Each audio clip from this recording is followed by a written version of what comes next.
وَتُعَزِّرُوهُ وَتُوَقِّرُوهُ، اس نبی کی تعظیم بھی کرو، توقیر بھی کرو. وَتُسَبِّحُوهُ بُكْرَةً وَأَصِيلًا، اور صبح و شام اللہ کی پاکی بیان کرو. اس آیت میں اعلیٰ حضرت امام اہل سنت نے بیان کر کے اس آیت کو بیان کر کے لکھا. اس کا خلاصہ یہ ہے کہ مسلمانوں اس آیت کی ترتیب جمیل تو دیکھو، خوبصورت ترتیب تو دیکھو اس آیت کی.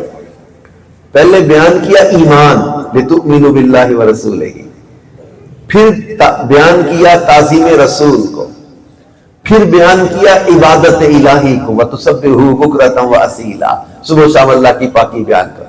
پہلے ایمان، پھر تعظیم، پھر عبادت.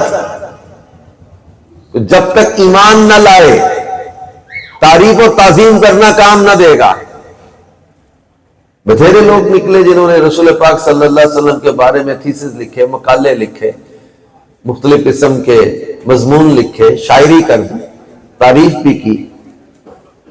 The 100 لکھنے والے نے لکھا، The 100 famous peoples of the world لکھے جاتے ہیں، کتابیں لکھی گئی The 100 famous peoples of the world، دنیا کی 100 مشہور شخصیات. فرسٹ پرسنالٹی کے طور پر رسول پاک صلی اللہ علیہ وسلم کو لکھا. ان کے تعریف کی لوگوں نے قصیدے لکھ دیے، شاعری کر دی، لیکن جب تک ایمان نہ لائے یہ سب تعریف کرنا، شاعری کرنا کام نہ دے گا. ایمان کے بغیر تعریف کرنا، نبی پاک کی تعظیم کرنا کام نہ دے گا. یاد رکھے، پہلے ایمان، پھر وَتُعَزِّرُوهُ وَتُوَقِّرُوهُ تعظیم، پھر وَتُسَبِّحُوهُ بُكْرَةً وَأَصِيلًا عبادت. ایمان کے بغیر تعظیم کرنا کام نہ دے گا. تعظیم نبی کے بغیر عبادت کرنا کام نہ دے گا. مسلمانوں اس آیت کی خوبصورت ترتیب تو دیکھو، پہلے ایمان، پھر تعظیم، پھر عبادت. ایمان نہ لاؤ تعظیم کام نہ دے گی، تعظیم نبی نہ ہوئی دل میں عبادت کام نہ دے گی. میرے حج نمازاں روزے اس کھاتے جے نہیں دل وچ پیار مدینے والے دا. وہ تسبیح پھری تے دل نہ پھریا، کی لینا تسبیح پھڑ کے ہو.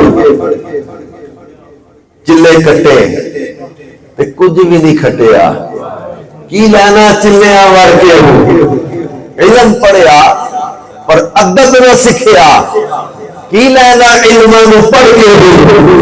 جاگ بنا دودھ جم دے نہیں ماہو، پاویں لال ہون کر کر کے. یہ جاگ لگتی ہے مرشد کامل سے. سارا دن دودھ وہ کڑائی میں ڈال کے نیچے آگ یا دھواں دیتے تو کرتا رہے، کرتا لال ہو جائے، جمنا نہیں اس نے. جاگ نہ جب تک لگی. جن کو جاگ لگی ہے نا، دیکھو نا حضور کا نام ہے، ان کی آنکھوں میں آنسو چھڑکنے لگ جاتے ہیں. جاگ بنا دودھ جم دے نہیں باہو. یہ جاگ لگی ہے نا مرشد والی، ان کے دل مدینے والے محبوب صلی اللہ علیہ وسلم کے اندر سے جھکے. رسول پاک صلی اللہ علیہ وسلم کا نام آتا ہے، ادب احترام کے ساتھ ان کی آنکھیں جھک جاتی ہیں. اپنی آواز، اپنے لہجے، اپنی گفتگو کو کنٹرول کر لیتے ہوئے محبوب کی بات آ گئی ہے. ادب کرتے تھے،